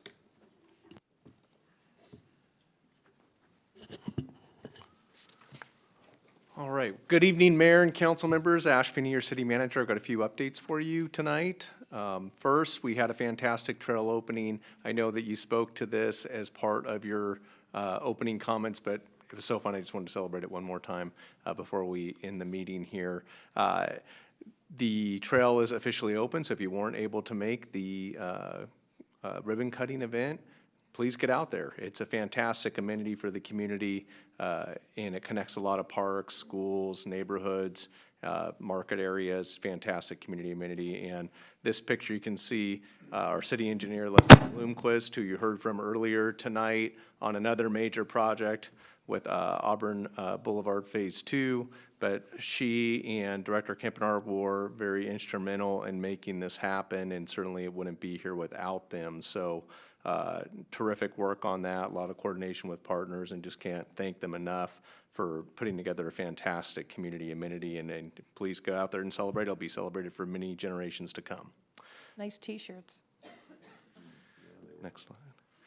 We also have at a Hearts for Heroes Gala, our Lieutenant Michael Wells from Citrus Heights Police Department is going to be honored at an upcoming gala that's being held by the Hearts for Heroes nonprofit that provides service animals for first responders, and that really helps them, kind of work through if they're having a tough day at work or they've gone through a traumatic issue.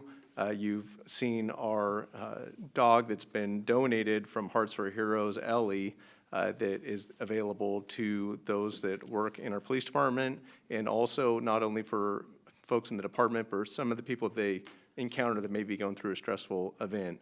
Ellie's been an assistance for them, and even here at City Hall, and even for yours truly, I've experienced petting Ellie on a time of need. So great to see Lieutenant Wells being honored by Hearts for Heroes, and we participate all they've been doing for the city and other first responders. Bruising the Birds was spoken to earlier tonight. It is being held on Saturday, May 18th. It's a Sunrise Marketplace event. It's a lot of fun. Encourage people to attend. It starts at 5 o'clock and it'll run to 9 p.m. and it's in the Sunrise Mall parking lot. And Public Service Recognition Week. It's been happening all week.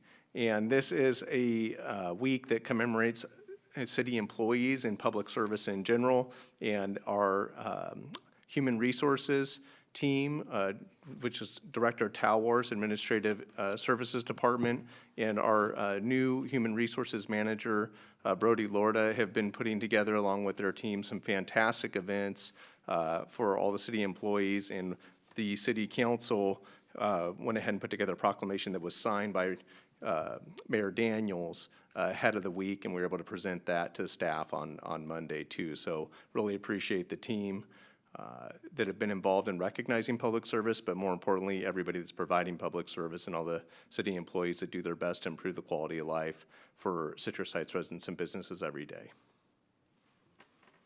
And as was talked about earlier, we're going to have a public works showcase. It's going to be happening on Thursday, May 16th, and that'll run from 3 to 6 p.m. right here at Van Maren Park. And this is, I think, the third event? Yeah, it's the third event. So it's really kind of catching its wind, so to speak. And last year was a fantastic turnout, bigger than the first year. And I know there's a lot of people that are excited about it, but please turn out.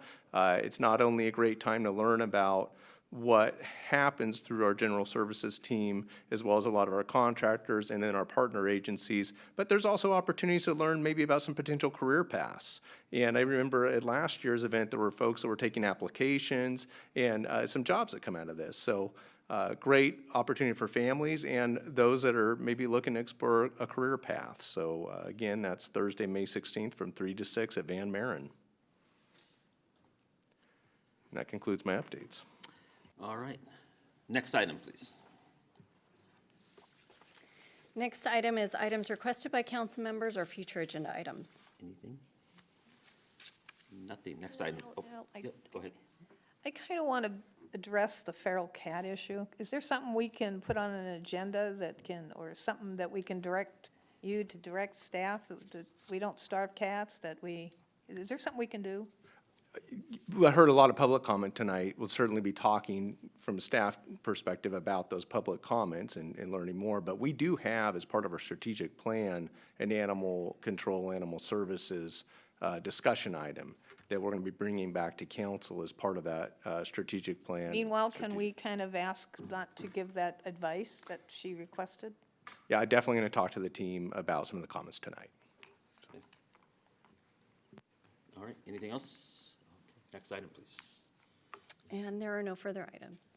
Okay, we are adjourned. I want to thank the high school kids who hung in there and made it to the end of the meeting. Thank you very much. Thank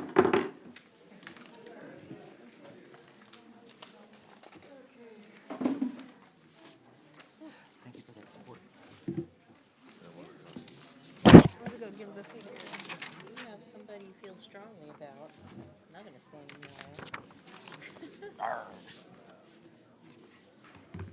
To be in opposition. That's good.